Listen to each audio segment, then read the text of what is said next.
Hello readers and writers, I'm MJ, and today let's talk about writing advice that may not work for neurodiverse authors.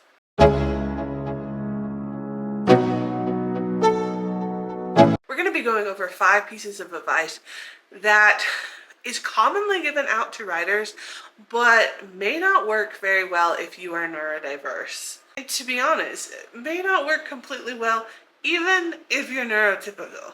First piece of advice we're going to go over is to write every day.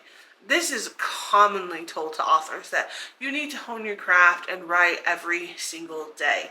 And this advice is not only potentially problematic for neurodiverse authors, but any authors with other obligations.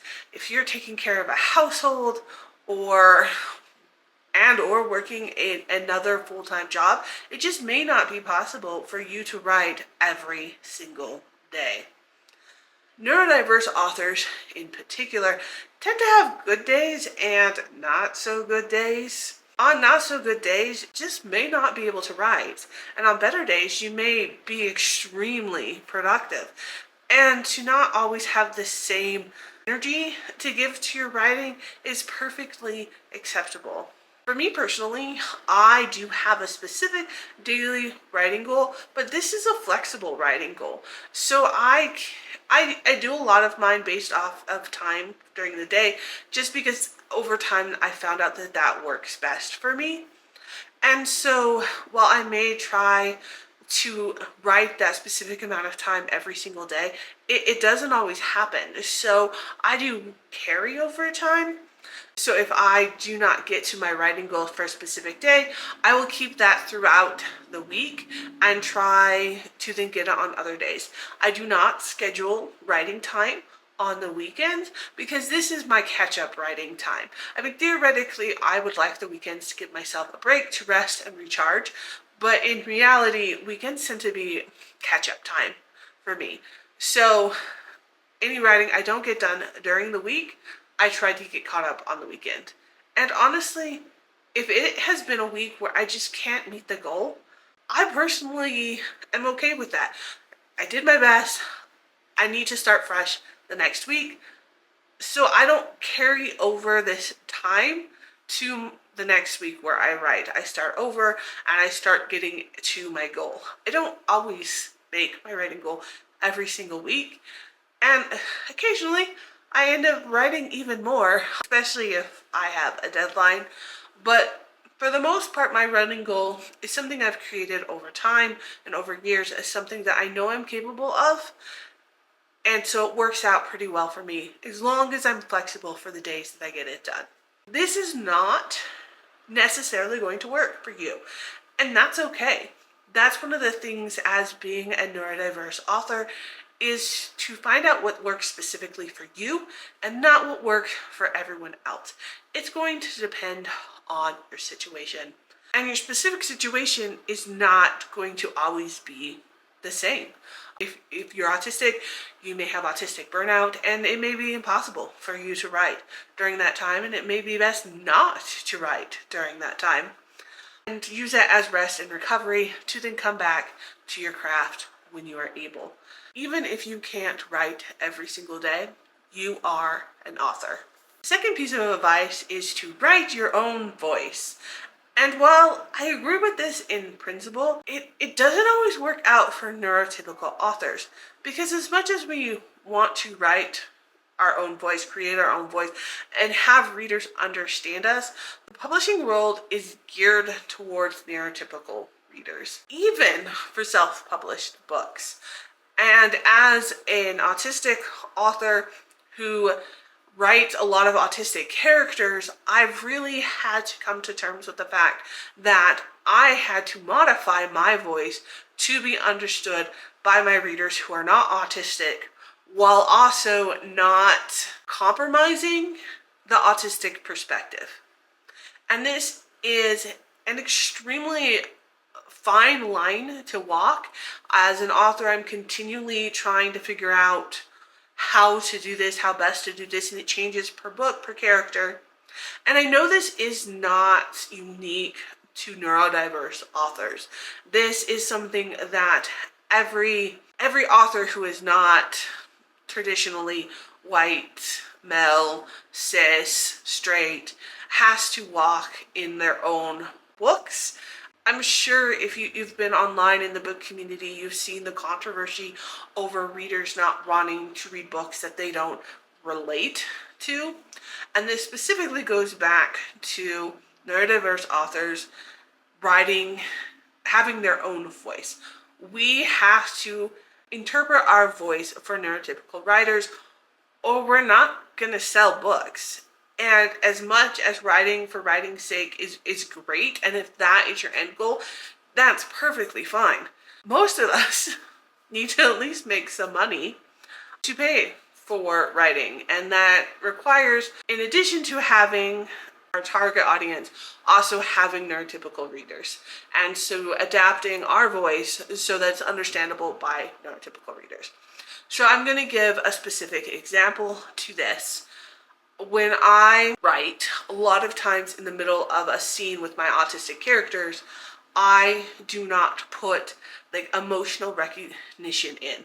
My autistic characters in the moment are not necessarily going to understand the emotions that they're feeling right that second, because that is typical of the autistic experience. A lot of us, especially during extremely stressful times, are going to feel our emotions more with tenseness in our bodies or physically stimming, and then only later potentially recognize the emotions that we were feeling when we had time to actually sit down and cognitively process them. So to stay true to an autistic experience, this needs to be written in my books. However, neurotypical readers, as I have gotten constant feedback, need that instant emotional validation, I guess, when they're reading through a scene, because that's how they process, and that's how they expect the character to process. So by staying true to the autistic voice and my voice as an autistic author, I have had to modify how I write my characters. They still process emotions later.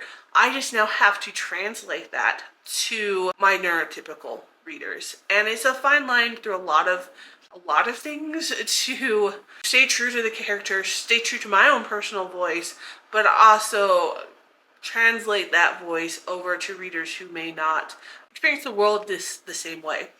And I think that this actually does have a benefit for neurodiverse readers as well, because we often, because the world is so geared towards neurotypical ways of thinking, sometimes we don't even realize how we're thinking differently than neurotypical people. And we have to be exposed to it in different ways, such as this specific example. Me realizing that I don't process emotions in the moment is not a experience that is felt by all, because to me that is the norm. And in knowing how then I process situations different as an autistic person, and then being able to translate into that book, I hope will also help my autistic readers. And as much as there's a lot of gatekeeping in traditional publishing for so many people, but specifically for neurotypical voices. Most traditionally published books on autistic or autistic-like characters are written by neurotypical authors. You will hear me talk about this on my channel so much that so many of them are extremely problematic. And so I really find myself going to self-publishing to really get an authentic voice for neurodiverse characters. However, because there is still having to write towards neurotypical readers, it still very much still exists in self-publishing as well. Advice number 3, outline your book. All right, I am going to caveat this with saying I am an extreme outliner. I have to have my book outlined. I have to know how it's going to go from beginning to end.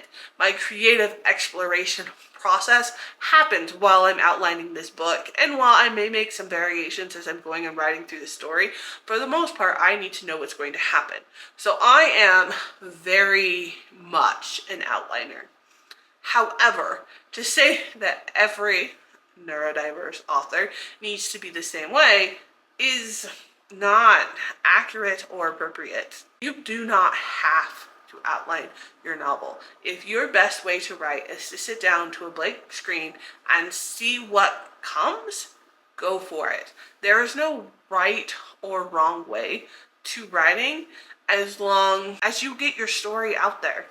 I will say that in the interest of world building and consistency, that even if you sit down and have no outline and no idea where your story is going to go, once you finish your first draft, I do suggest you go back and do an outline after the fact.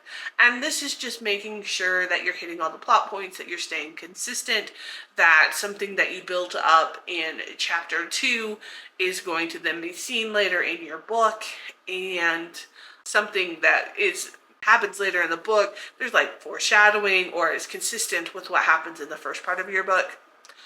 Unfortunately, I've read a few too many books that you can tell that they're pantsters, and pantsters meaning that they did an outline, and that the storyline, it doesn't quite have that consistency.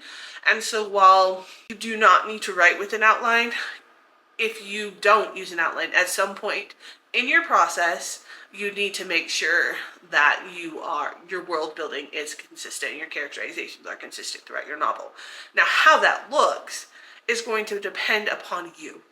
And it may be that you actually have someone help with this stage if it's not something that is necessarily your strongest point as an author. You can go get a developmental editor and they can help work through this process with you. And that is great. But just know that with every writing advice, it's not one size fits all. And as a neurodiverse author, you need to make modifications that are going to work for you. This next piece of advice is very personal for me, and that is you need to be an excellent editor to be a writer. No, you do not. As you continue and grow as a writer, you will continue to learn more about editing and writing structure. It's a natural part of improving your craft, but you do not need to know every rule to be a writer. I feel like the neurotypical community is kind of split into two camps. You either have those neurodiverse people that are excellent editors, and you have others like myself that rely heavily on editing tools, and those neurodiverse people that are excellent at editing. So here is my personal confession. In school, I never once passed a spelling test. I rely heavily on spell check and grammar tools in order to get my draft good enough to even go to an editor. And then I put my resources into editing because I know that that is an area that is my weakness. You know what? That's okay. I will never make an excellent editor. I will never make an excellent proofreader. But thankfully, I found a community to help me with that aspect. And I will say that as I continue to write, my skills do continue to grow. I've learned to look out for passive voice, where commas and semicolons go, and how to punctuate dialogue as specific examples. And my knowledge is so much greater now than it was years ago. And as I keep writing, I know it will continue to grow. But that doesn't ever mean it's going to be my strength. And even if you are a natural editor, I would always suggest that you have someone else take a look at your books. And that's just because we read through our own stories so much that it's always good to have an extra pair of eyes or a few extra pairs of eyes on your stories to see things that have just become so second nature to you. And also build your community to have people that kind of work on your, I don't want to say weakness, but your less skilled areas as an author. So like for me, I can spot a plot hole like a mile away. World building, all of that, as I talked in the last point, that consistency and structure, I am the first person to point out if this makes no sense because in this paragraph you said such and such. And that's why that's the strength I bring to other authors as a beta reader. It's great to have people that complement your own skills to help build up your work, and knowing where you need that build up to be, because as much as writing is a solitary thing, it really does take a community, even as indie and self-published authors. All right, writing advice number 5. Be open to constructive criticism. Okay, you do need to be able to take feedback from your editors. You do need to be able to take feedback from your beta readers. These are people that you are actively seeking out to help you make your book better or your story better. You do not need to take feedback from readers. You can, and if it's presented in a constructive way, it may be beneficial to you as an author to have conversations with your readers. But there's this phrase going out that some authors say and a lot of readers say, the authors need to have thick skins, and 100% this is ableist. As neurotypical writers, our entire life is being told that we're doing things wrong. Often, we do not have diagnoses as young individuals and may not even have diagnoses as adults. And so we're still discovering how we are different than neurotypical people, such as examples I've already given in this video that I'm still discovering as a 40-something-year-old adult. But this means a lot of our childhoods are us being told how we're wrong. And we do not need to take this into our writing. And we just don't. And it may be harder for some neurotypical individuals to handle reviews and such from readers that are not always nice, and some are downright rude. And that, we don't have to take that. Like, we don't have to get a thick skin. We don't have to not feel emotionally hurt by things like that. But for our own mental health, developing your own tools, strategies, and rules is extremely important as an author. So for me personally, I do not read my reviews. When In Between came out, I had to develop this as a rule for myself. And there was nothing wrong with the reviews. It was just, one of the first negative reviews I read was this book didn't include any romance, and it gutted me. In Between is a book specifically about an aromantic and asexual main character. It wasn't meant to have romance anywhere in it. And so the review was valid. It is not a romantic book. How it was written could have been nicer, but it made me realize that reader spaces are not for me. I needed, as an author, to stay out of them, because that reader had every right to voice their opinion, every right to their opinion. But as an author, I didn't need to take that in, because that's not where I was going with my book. That's the exact opposite of where I was going with my book. When I wrote my first book, In Between, I specifically wanted it to be an anti-romance book, because I was coming into my own identity as an aromantic individual and was not seeing that in books specifically. And so I've seen some books since, still rarely in adult fiction. It's mostly still in YA, and also not common. So In Between still has its place, but yeah, it's not going to be for every reader, and that's fine. So I stay out of reader spaces completely. I may look at the total number of reviews a book has, because that's important to me as an author in just making sure the book's getting publicity and such. However, I don't look at reviews anymore. When I send out ARCs or interact with my readers, I specifically ask them not to tag me in reviews. I ask them to tag me in promotional content or anything like that, so that I can engage with their posts and I can then share that as well.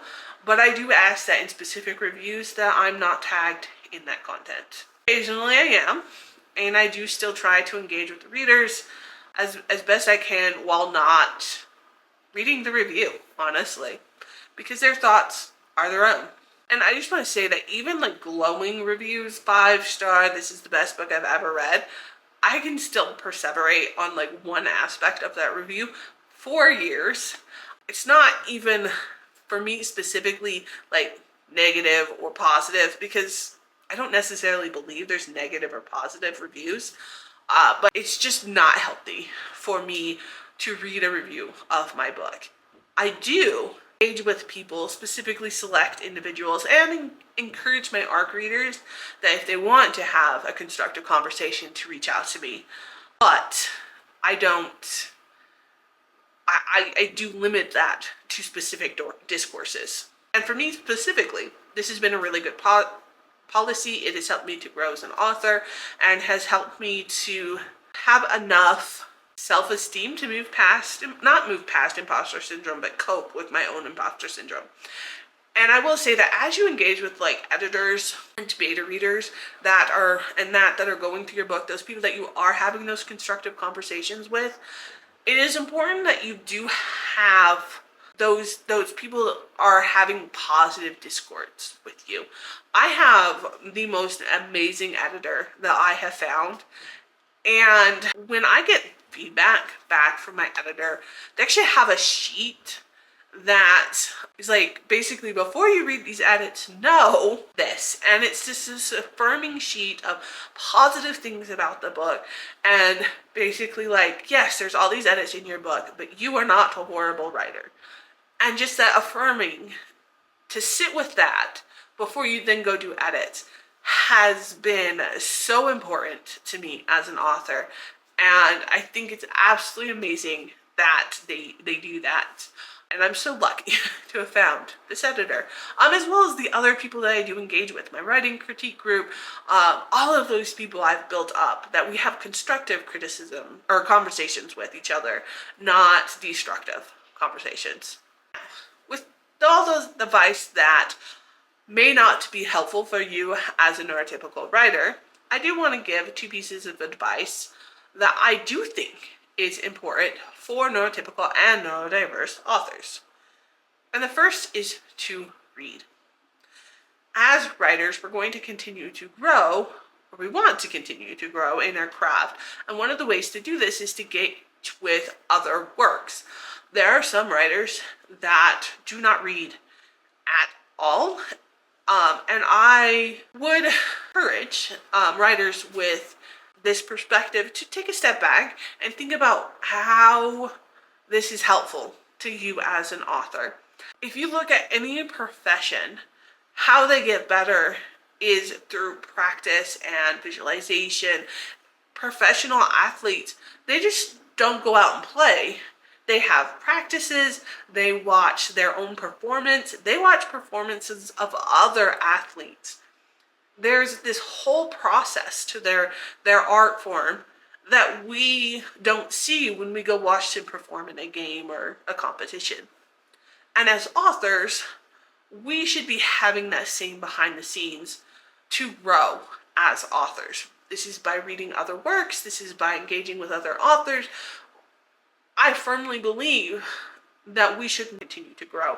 And I do realize that this is a perspective that is more common in autistic individuals, and that this is a perspective that is a benefit to me as an autistic author, is that I never want to stop learning. I always want to continue to grow, and I see how much I don't know, and I've had to learn to accept the not knowing part, which is harder for me, but that's continually striving to be better at my craft, to learn and to grow. And one of the key ways to do this is to read other people's works. Now, I'm not saying you have to go out and read 100 books a year. And if you do read 100 or more books a year, great. I mean, this isn't a conversation about how much you need to read. Most important part is that you're continuing to engage in other people's works, however that works for you. And I do know that as neurodiverse authors, that this may not always be able to be a consistent thing. There may be times where we can't engage in other people's works, but I would just encourage that to not be a permanent thing. And the second piece of writing advice that I think is fundamental to neurotypical writers is don't give up. Writing is hard, and putting yourself out there is even harder. Don't give up. If you care about your writing, if you cannot imagine not writing, then keep going. If your debut didn't launch as well as you would have liked, or your reviews are not as great as you would have hoped, then just keep going. Keep learning and growing and moving forward. I know that it can be hard, but finding a support group of other writers who understand the same experiences will help. And this can be via social media, through Discord channels. It doesn't have to be in-person groups, but it also can be if that works for you. Also know that every single author, or at least nearly every single author, even those that are massively successful, struggle with imposter syndrome. Hearing V. Schwab talk about her own imposter syndrome really helped me as an author to kind of know that that's a part of me that's going to stay no matter where I go as an author. I'm always going to have imposter syndrome because I have it in every aspect of my life, but I still need to keep going. And so I'm here telling you that you are not alone. We're here for you. And if you want somebody to connect to, just let me know in the comments down below. And as always, keep reading, keep writing, and until next time.